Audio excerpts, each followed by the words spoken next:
This is VOA News. I'm Alexis Strope. Many Senate Democrats and Republicans have found something they can agree on: the admiration of Dianne Feinstein. AP correspondent Shelley Adler reports. We lost a giant in the Senate. Senate Majority Leader Chuck Schumer speaking on the Senate floor, followed by Minority Leader Mitch McConnell. Dianne was a trailblazer in her beloved home state of California, and our entire nation are better for her dogged advocacy and diligent service. GOP Senator Susan Collins of Maine. I rise with great sadness today to honor my friend and our colleague, Senator Dianne Feinstein. Feinstein died Thursday night at her home in Washington, D.C. at the age of 90. I'm Shelley Adler. A grand jury in Las Vegas has indicted one of the last living witnesses to the 1996 killing of Tupac Shakur in the rapper's death. Here is Kevin McCahill, sheriff of the Las Vegas Metropolitan Police Department. For 27 years, the family of Tupac Shakur has been waiting for justice.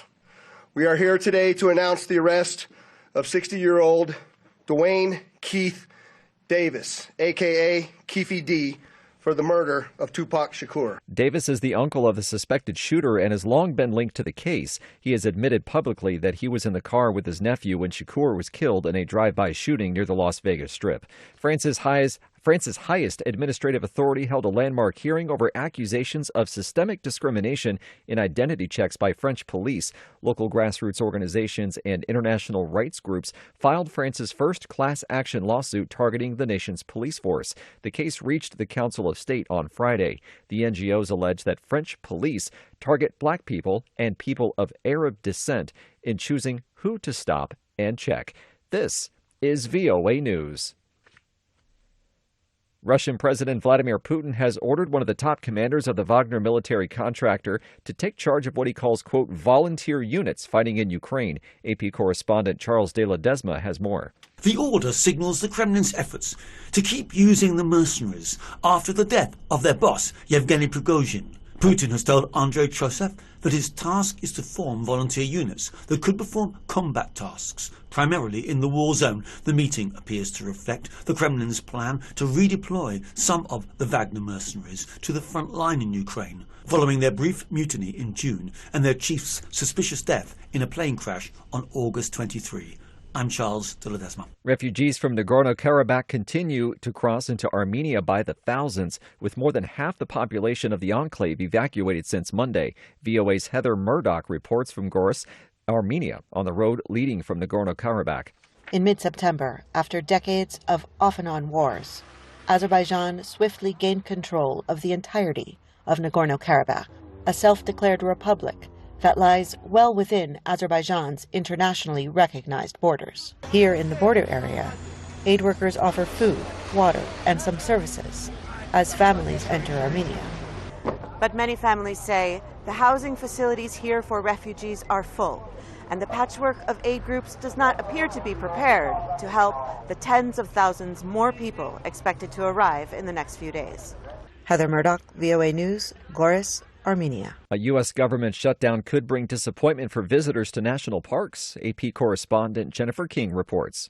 If the federal government shuts down on Sunday, the entrances to the majority of iconic national parks will be shut and thousands of park rangers will be furloughed. That's according to the Department of the Interior. In Arizona and Utah, the economic impact of sites like the Grand Canyon and Zion are so big that state officials say they'll keep some of them open using state funding. The nonprofit National Parks Conservation Association says the parks director can't enter into agreements with local entities and that park communities lose around $70 a day for each park visitor that is kept away. Jennifer King, Washington. NATO Secretary General Jens Stoltenberg said in an interview with Reuters on Friday he was confident that Poland will find ways to address disagreements with Ukraine. I'm just expecting and confident that Ukraine and Poland will find a way to address those issues without that impacting in a negative way the military support to Ukraine. Poland said last week it would no longer agree to new arms deliveries to Ukraine, but instead focus on rebuilding its own stocks. Poland has been seen until recently as one of Ukraine's staunchest allies. For additional stories, visit voanews.com. I'm Alexis Strope, VOA News.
Thank you for watching.